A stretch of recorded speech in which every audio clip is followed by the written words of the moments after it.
Welcome back to Showtime at the Senate. This is your host, Nick Baldwin. Today, my guest today is Dan Merritt from Gwynplaine Comics, one of the owners of Gwynplaine Comics in Dearborn, Michigan. And I wanted to bring Dan in to talk to you guys about The Man Who Laughs, which is our upcoming screening on Saturday, February 8th. It's the silent film that later inspired the look for the Joker in the Batman films, which is why we have a comic book expert here with us. And so on Saturday, February 8th, tickets are $10. We have live organ accompaniment with Detroit Red Wings organist Lance Luce, who is the president of our organization, the Detroit Theater Organ Society. So that's going to be a really awesome one. He always plays silence throughout the year for us, and he is one of the best for sure. And so, Dan, tell us a little bit about yourself. I heard a really interesting story last night, actually, about the origin of Gwynplaine Comics. Oh, I can't wait to hear which one you heard. Well, you tell me what the true story is, and then I'll tell you what I heard. Well, first, thanks so much for having me on. Pleasure to be a part of this production, and a pleasure to be a sponsor of various events at the Senate. It's a beautiful movie house, and we're very happy to be able to do our small part. We love having you. Excellent, thank you. So my background, I came up, lifelong Detroiter, as is my wife, Katie. And I've always read comics since before I could read. That's how I learned how to read.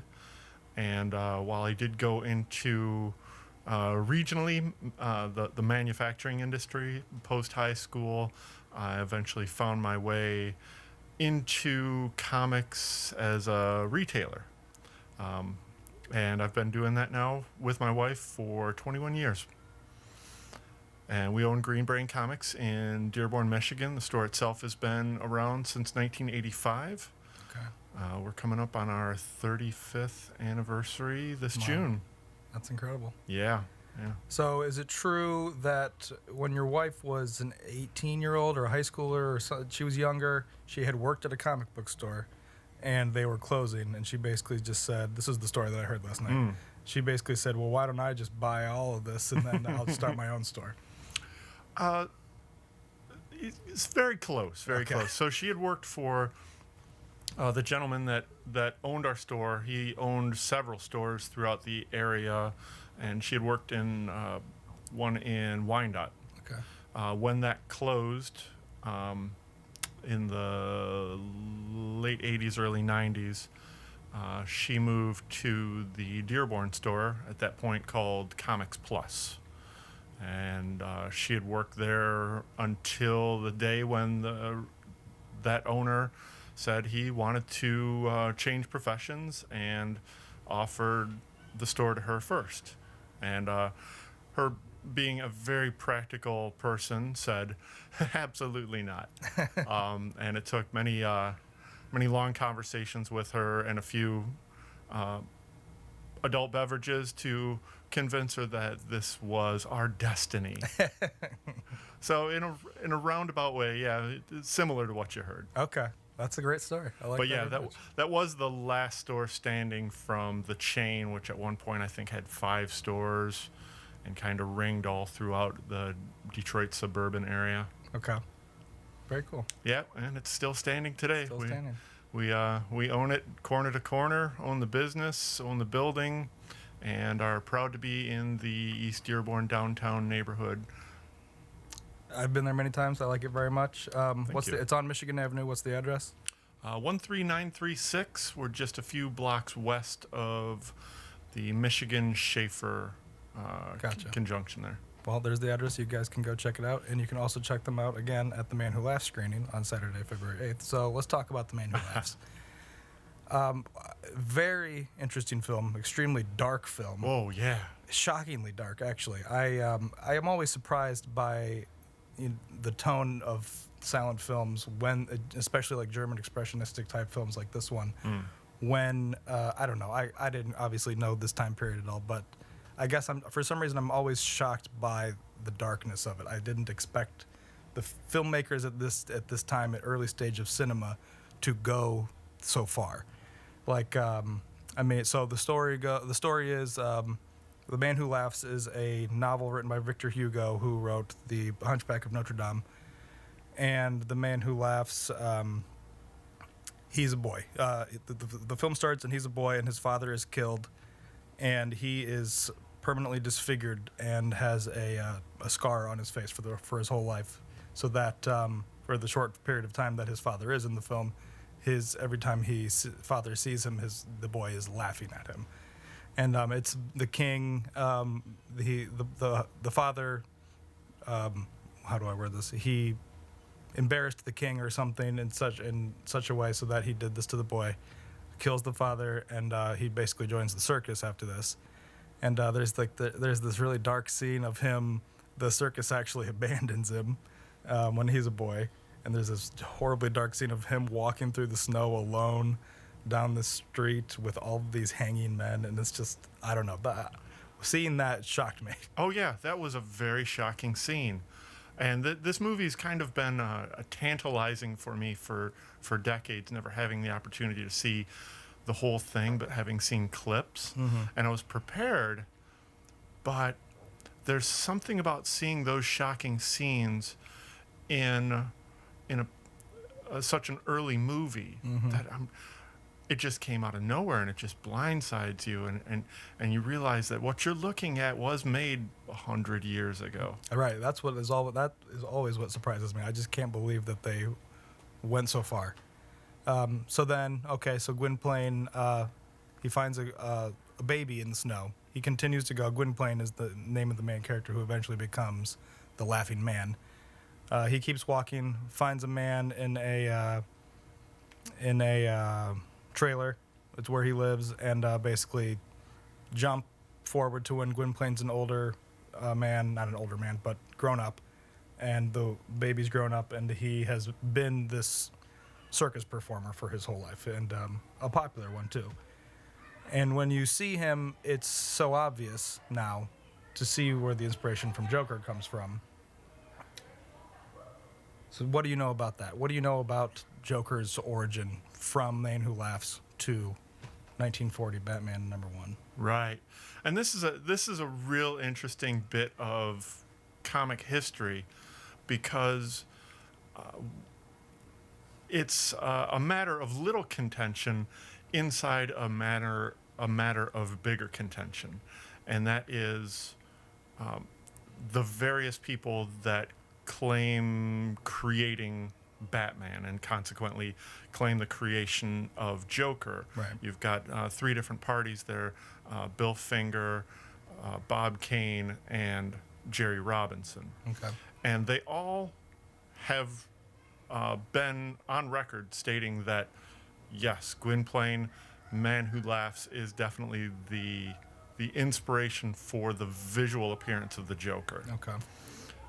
It's also, and as a sideline, a matter of contention who actually created these characters between those 3 people. Right. But that's a matter for another day and a longer podcast. But the really interesting thing to me is how it is only the visual inspiration for the character. The character of Gwynplaine in the movie is very sympathetic character, a person who has a strong moral foundation and proceeds over the picture to be challenged with those morals and grow and build from them. Where Joker's almost the antithesis of that. He had no morality, and then when everything was taken away from him, he becomes amoral.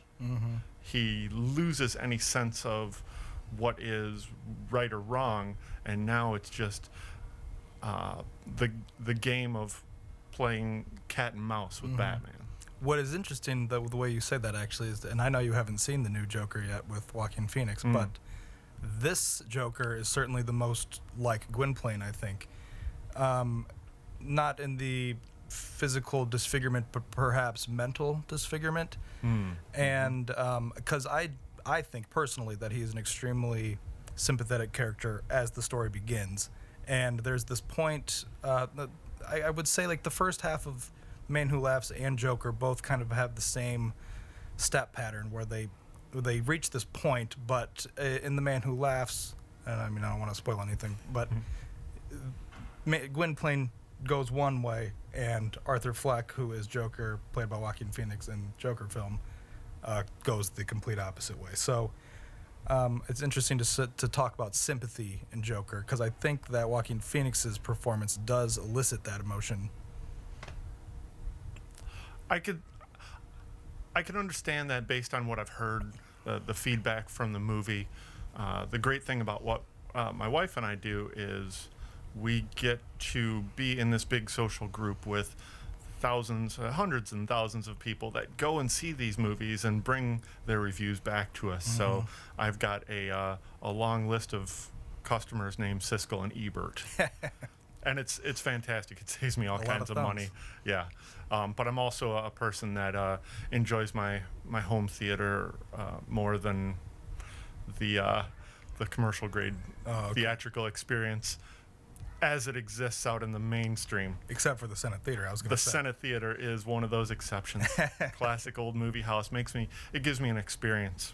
Okay. Yeah. Very cool. Well, that's true. It does do that. Okay. What else to talk about? So on February 8th, tickets are $10. Screen ends at 8 p.m. You'll be popping up. What are you guys going to bring? We are assembling a collection of graphic novels from the store that represent the Joker in his various evolutions throughout the many decades.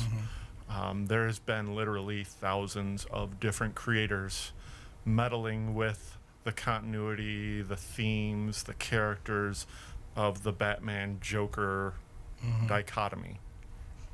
And we are picking as many gems as we can out of that. A few of which are, I think we can see a direct reflection of elements of the visual character of Gwynplaine. For instance, one of the books that is very notorious and because of its depiction of Joker and his lack of sympathy to characters is Batman the Killing Joke. Oh, yeah. It's notorious for a bunch of different reasons. But that is one of the modern examples of the Joker being a sympathetic character to a degree. To a degree, yeah. After doing completely inhuman things. And you see the clockwork engine that's spinning in the Joker's head, and you see what that does to the Batman. And it's a highly psychological story that plays out on the streets of Gotham and inside every one of those characters' heads. And this is one of my favorite graphic novels. And at its core, the idea of Joker having an origin is divisive among Joker and Batman fans, I think. There's an audience who prefers to have this mystery Joker and have no understanding or idea of where or why he is this way, just essentially pure evil. But I think I prefer the Joker who does have this origin, and because of the sympathy. I think that you reach a point where you can slightly sympathize with his mental breakdown, essentially. And yeah, I don't know. I prefer those. I think that's a very interesting arc. And one of the other books that I'm going to bring along is a book that it's called Batman, the Man Who Laughs. And it's primarily a Joker story. And it, in the timeline of the Batman legend, it happens almost immediately after the story Batman Year One. Oh, right. Which is Frank Miller, David Mazzucchelli, their impressionistic origin last minutes before Bruce Wayne puts on the cape and cowl. It kind of informs you about why this last step was taken. And then that next step, the Batman Who Laughs, is kind of the first appearance of the Joker in the Batman world. This but one. this continuity at that Right. point. It's even so much while it's different creators. As I said, Batman Year One was Frank Miller. The Man Who Laughs is Ed Brubaker. Right. And he basically took one of the lines from the last page of Batman Year One of some madman has just taken hostages in a warehouse, and Batman jets off to his next adventure, the end. Mm-hmm. And The Man Who Laughs picks up. That is actually, I would assume that is the inspiration then for Batman Begins and The Dark Knight. The great thing about the movies is they freely pick elements from all over the Batman legends. Mm-hmm. And when you rearrange them, you still get a good Batman story. Right, absolutely. And and one other interesting thing I think is that each of the Jokers in each of its forms can be directly related, obviously, to Gwynplaine.